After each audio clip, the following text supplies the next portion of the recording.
માળિયાહાટીના સરપંચ એસોસિએશને તંત્ર દ્વારા 2 દિવસમાં ગૌચર સહિત દબાણની તપાસ કરી માર્કિંગ અને ફોટોગ્રાફી કરાવી કલેક્ટરના રજૂ કરવાના હુકમના વિરોધમાં આવેદનપત્ર આપી સરકારી એજન્સી દ્વારા કરાવવા સરપંચ એસોસિએશને માંગ કરી છે। માળિયાહાટીના તાલુકાના તાબામાં 68 ગામ આવેલા છે, જે પૈકીના મોટા ભાગના ગામોમાં 30 થી 40 વર્ષથી ગામતળ વસાવવામાં આવ્યું નથી। જૂનવાણી વખતના ગામતળ જ આવેલા છે, જે તમામ ગામોની વસ્તીમાં ઉત્તરોત્તર વધારો થતો હોવાથી જૂના ગામતળની આજુબાજુમાં ગામ લોકો દ્વારા નવી વસાહતો વસાવેલી છે। માળિયાહાટીના તાલુકાના મોટા ભાગના તમામ ગામોમાં લોકોએ તેઓની મૂડી ખર્ચી પોતાના મકાનો બનાવ્યા છે, જે બનાવવામાં આવેલા મકાનોની આકારણી પણ સ્થાનિક ગ્રામ પંચાયતો માફ કરવામાં આવેલી છે।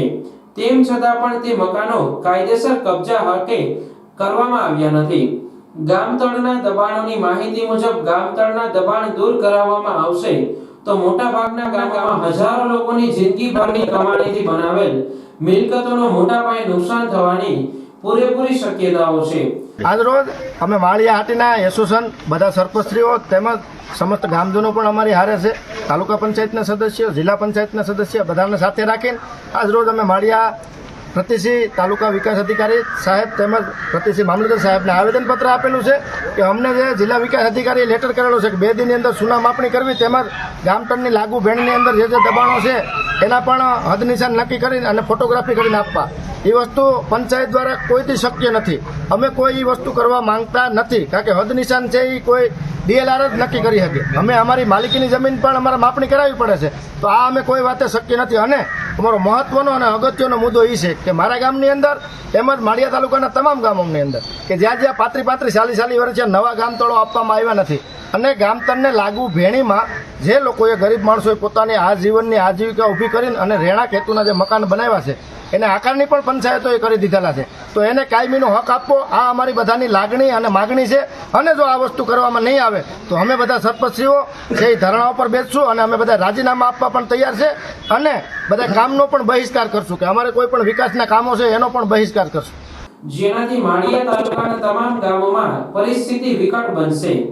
કોઈ પણ જમીનની માપણી કરી તેમના હદ નિશાન કરવા તે તલાટી મંત્રીના કાર્યક્ષેત્રમાં ન હોય તેમજ માપણી કરવા માટે જરૂરી રેકોર્ડ પણ સ્થાનિક ગ્રામ પંચાયત કચેરી પાસે ઉપલબ્ધ ન હોવાથી આ કામગીરી શક્ય નથી।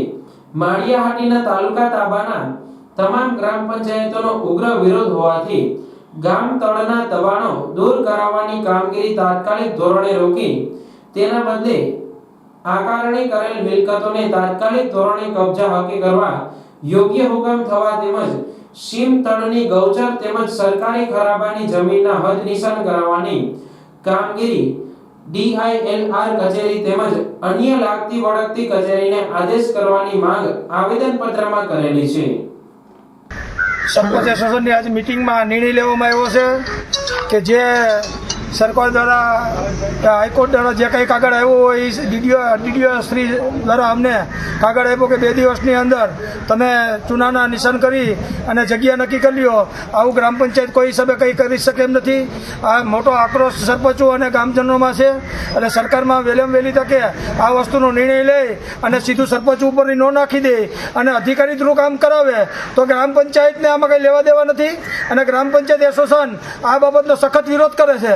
અને જે વિકાસના કામોની અંદર જે અટાણે સરકાર દ્વારા જે ગાઈડલાઈન આપે છે ખરેખર ટાઈટ અનટાઈટની ગ્રાન્ટને ખરેખર આપણા સ્વચ્છતા કે પાણીની જે કંઈ યોજનાઓ ઘણી થઈ ગઈ છે એ આજે એ ગ્રાન્ટ એમને સરપંચોને ક્યાંય પણ વાપરી શકે એવી પરિસ્થિતિ ન હોય તો વહેલામાં વહેલી તકે સરકાર આ ગાઈડલાઈનમાં પણ ચેન્જ કરી આ કોઈ બિહાર કે યુપી કે મધ્યપ્રદેશ નથી, આ નરેન્દ્રભાઈનું જ ગુજરાત છે।